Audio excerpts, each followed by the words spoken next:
अथ दशरथकृतशनिस्तोत्रम्। दशरथ उवाच प्रसन्नो यदि मे शौरे एकचास्तु वरः परः रोहिणीं भेदयित्वा तु न गन्तव्यं कदाचन सरितः सागरा यावच्चन्दार्कमेदिनी याचितं तु महाशौरे नन्मिच्छाम्यहम् एवमस्तु शनिप्रोक्तं वरलब्धा तु शाश्वतं प्राप्येयं तु वरं राजा कृतकृत्यो भवत्तदा पुनरेवाब्रवीतुष्टो वरं स्फुरत नमः कृष्णाय नीलाय शीतिकण्ठनिभाय च नमः कालाग्निरूपाय कृतान्ताय च वे नमः नमो निर्माशं देहाय दीर्घमश्रुजटाय च नमो विशालनेत्राय शुष्कोदरभयाकृते नमः पुष्कलगात्राय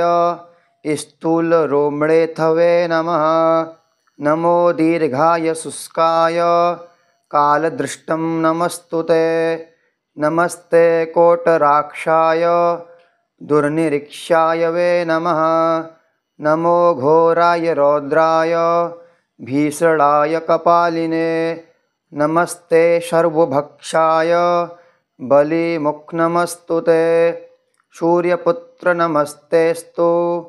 भास्करे भयदाय च अधोदृष्टे नमस्तेस्तु सवर्तकः नमस्तुते मनोमन्दगते तुभ्यं न स्त्रीशाय नमस्तुते तपसा दग्धदेहाय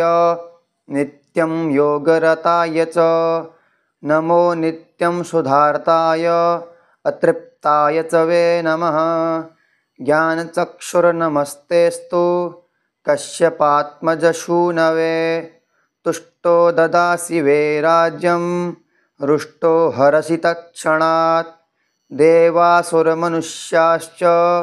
सिद्ध्यविद्याधरो रगाः त्वया विलोकिताः सर्वे नाशं यान्ति समूलतः प्रसाद कुरु मे शौरे वारदो भव भास्करे एवं स्तुतस्तदा शौरिर्गृहराजो महाबलः